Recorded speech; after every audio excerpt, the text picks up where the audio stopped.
Hindi na bago sa atin ang katotohanan na si Melay Cantiveros Francisco ay isa sa mga pinaka-real, pinakatotoong celebrity moms sa showbiz ngayon. Welcome to diri sa Real Talk nga chika kinasing-kasing nga istorya walay char-char diri kauban yung Kung tutuusin, sa bawat post niya sa social media, sa bawat pakikipagkulitan niya sa mga fans, at sa bawat appearance niya sa TV, hindi mo maikakaila na isa siyang babae na marunong tumawa sa gitna ng problema, marunong umibig kahit may sakit, at higit sa lahat marunong umasa at magpasalamat sa Diyos. At kamakailan nga, muling pinatunayan ni Melay kung bakit siya minamahal ng sambayanang Pilipino matapos niyang magbigay ng isang napaka-candid at heartfelt birthday message para sa mister niyang si Jason Francisco. Ako naman, ikit mo naman ako na Happy birthday, Papa. Pero teka, hindi lang ito simpleng birthday greeting. Sa likod ng mga biro, tawanan at chicken nuggets references ni Melay, may mas malalim na mensahe pala itong ipinahihiwatig, isang pag-amin na nagmula sa puso, na si Jason ay second love lang niya, dahil ang first love niya ay walang iba kundi ang Diyos. Second love lang kita, pero ikaw pa rin ang hulog ng langit. Sa unang basa, parang biro lang, typical Melay humor. Pero kapag inunawa mong mabuti ang sinabi niya, may lalim pala. Ang linyang second love lang kita ha kasi si God ang first love ko ay hindi isang pa-cute o simpleng punchline, kundi isang deklarasyon ng pananampalataya. Sa panahon kung saan marami ang nasisira ang relasyon dahil sa pride, insecurities at kakulangan ng tiwala sa isa't isa, naroon si Melay na pinapaalala sa lahat na ang pinakamagandang pundasyon ng pag-ibig ay ang Diyos mismo. Ayon sa post ni Melay, basta always remember Papang, second love lang kita ha, kasi si God ang first love ko. Pero yun man ang the best sa relationship natin, kasi si Lord ang center sa ating life. Love you my love together with our chicken nuggets. Dito pa lang, mararamdaman mo na kung gaano kalalim ang relasyon nilang mag-asawa. Hindi ito isang love story na puro kilig lang ito, ay isang journey ng pag-ibig na dumaan sa unos, ngunit na natiling matatag dahil kay Lord. Melason, isang pag-ibig na hinubog ng reality show, pero pinatibay ng totoong buhay. Matatandaang nagsimula ang lahat sa loob ng Pinoy Big Brother, Double Up House noong 2009. Si Melay ang simpleng dalagang taga General Santos na palatawa at makulit, at si Jason ang tahimik ngunit maamong binatang taga Mindoro. Sa loob ng bahay ni Kuya, nakita ng buong bansa kung paano nabuo ang tambalang Melason mula sa simpleng asaran, naging ligawan hanggang sa tunay na pag-ibig. Maraming fans ang kinilig, maraming bashers din ang nagduda. Sabi ng iba, TV romance lang yan. Pero tumagal ang relasyon. Paglabas nila sa bahay ni Kuya, hindi sila agad bumitaw. Dumaan sila sa mga pagsubok, tampuhan, selosan, at mga sandaling gusto na nilang sumuko. Pero sa bawat yugto ng buhay nila, may isang bagay na bumubuo sa kanila. Ang paniniwala na sila ay pinagtagpo ng Diyos, hindi lang ng tadhana o ng reality show. Kaya naman noong nagpakasal sila noong 2013, hindi lang mga fans nila ang natuwa, kundi pati mga taong naniniwala sa love story na may faith factor.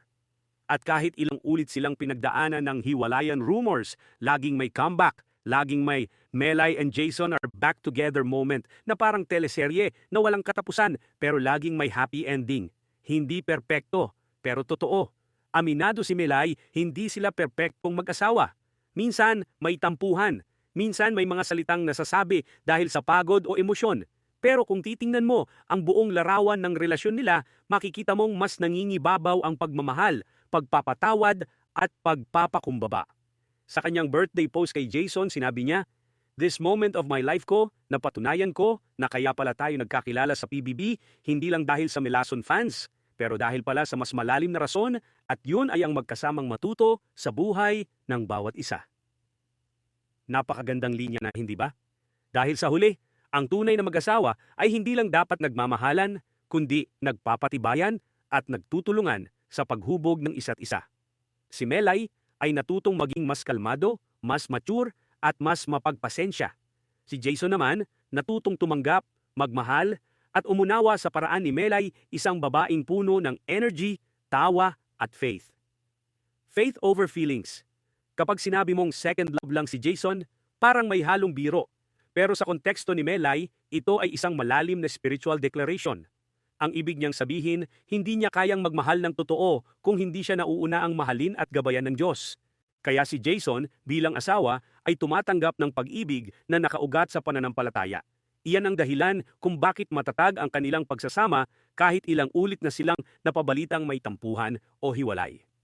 Kung susuriin mo, marami na rin silang pinagdaanan. May mga panahong tila lumayo si Jason sa showbiz at si Melay naman ang mas aktibo sa karera bilang komedyante, host at actress. Pero kahit ganoon, hindi niya pinaramdam sa kanyang pamilya na siya lang ang nagdadala. Lagi niyang binibigyang pugay si Jason bilang father of the family at the love of my life. Kaya nang sabihin ni Melay sa kanyang post na, "Happy birthday to the father of our family that we respect and love much. Hulog ka ng langit sa akin at sa amin." Makikita mo ang isang babaeng marunong tumanaw ng utang na loob sa asawa kahit alam niyang hindi ito perpekto. Dahil para sa kanya, ang tunay na pagmamahal ay hindi tungkol sa kung sino ang tama, kundi kung paano ninyo piniling manatili sa isa't isa kahit mahirap. Ang sekreto ng Melason Marriage. Maraming fans ang nagtatanong, paano nila nagagawa ni Melay at Jason na magtagal kahit ang dami ng pinagdaanan? Simple lang ang sagot ni Melay. Si Lord ang center ng relationship namin. Ito ang sikreto na madalas nakakalimutan ng mga mag-asawang moderno ngayon. Kapag ang relasyon ay umiikot lang sa emosyon, sa saya o sa attraction, madaling gumuho kapag dumating ang problema. Pero kapag ang pundasyon ay pananampalataya, kahit anong unos ang dumaan, laging may kakayahan kang bumangon. At iyon ang patunay ng second love theory ni Melay. Hindi ibig sabihin na mas mahal niya si God kaysa kay Jason, bagkus ibig niyang sabihin dahil mahal niya si God, mas natutunan niyang mahalin si Jason ng mas totoo, mas mapagpatawad at mas matatag. Melay, isang simbolo ng makabagong Filipina. Sa isang banda, makikita rin natin kay Melay ang imahe ng isang makabagong Pilipina, masayahin, matatag at relihiyosa. Hindi niya ikinahihiya ang kanyang pananampalataya kahit nasa gitna siya ng showbiz world na puno ng ingay at intriga. Sa bawat salitang binibitawan niya, mararamdaman mo ang kanyang sincerity, walang script, walang filter. Kung tutuusin, bihira na ngayon ang mga artista na kayang maging transparent sa mga ganitong bagay. Karamihan ay takot ma-judge, takot mapulaan. Pero si Melay, game lang. Kapag masaya, tawa. Kapag nasasaktan, luha. Kapag kailangan ng advice, dasal. Iyan ang dahilan kung bakit siya patuloy na minamahal ng publiko dahil siya ay representasyon ng totoong tao na may Diyos sa puso. Mela at Stella, ang bunga ng isang matatag na pag-ibig. Hindi rin mawawala sa usapan ang dalawang anak nila sina Mela at Stella na tinatawag ni Melay na kanilang mga chicken nuggets. Isang nakakatawang term of endearment pero napaka-espesyal.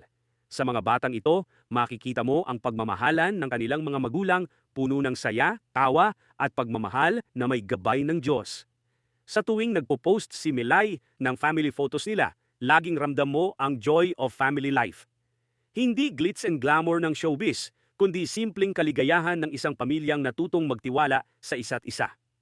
At kahit minsan ay binabati ko sila online, nananatiling matatag si Melay sa pananampalataya na hanggat kasama nila ang Diyos, hindi sila mawawala sa landas.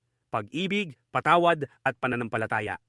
Kung susumahin mo ang kabuang mensahe ni Melay sa kanyang birthday post, malinaw ang tatlong haligi ng kanilang relasyon. Isa, pag-ibig. Isang uri ng pag-ibig na hindi nakabase sa perpeksyon, kundi sa pagpili araw-araw.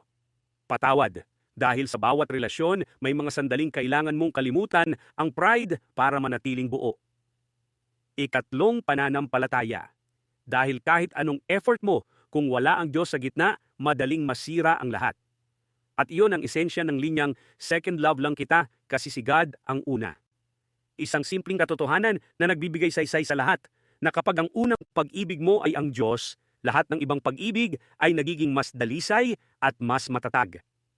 Mensahe para sa mga mag-asawa. Sa panahon ngayon na maraming relasyon ang nasisira dahil sa social media, pressure o kawalan ng komunikasyon, ang mensahe ni Melay ay napapanahon. Hindi mo kailangang maging perpekto. Hindi mo kailangang palaging tama. Ang mahalaga ay marunong kang magmahal ng may respeto at marunong kang bumalik kay Lord kapag nagkakamali. Ang tunay na tagumpay ng mag-asawa ay hindi nasusukat sa dami ng followers, sa laki ng bahay o sa ganda ng mga litrato sa Instagram, kundi sa kakayahan ninyong manatiling magkasama kahit ilang ulit ng muntik masira. At doon, talagang pasok si Melay at Jason bilang inspirasyon. Hindi man sila perpektong mag-asawa, sila ay totoo, matapat at matatag at iyon ang mas mahalaga. Sa huli, ang puso ni Melay ay para kay Lord at kay Jason. Kung tutusin, hindi naman kailangan ni Melay ng grand celebration o mahal na regalo. Ang pinakamasayang birthday gift na maibibigay niya kay Jason ay ang kanyang patuloy na pag-ibig, respeto at pananalig. At iyon ang patuloy niyang ipinapakita hindi lang sa mga post niya, kundi sa mismong paraan ng kanyang pamumuhay. Kaya kung tatanungin mo siya kung ano ang sikreto ng forever, malamang ito lang ang isasagot niya. Kapag si Lord ang first love mo, lahat ng second love ay magtatagal, buod ng aral. Sa simpleng post ni Melay, nakita natin ang lalim ng pag-ibig na may halong pananampalataya. Ipinakita niyang kahit gaano kakaingay o kakulit, may puwang pa rin ang Diyos sa iyong puso. At sa pamamagitan ni Melay at Jason, ipinapaalala sa atin na ang tunay na forever ay hindi hinahanap, ito ay ipinagdarasal at pinangangalagaan araw-araw.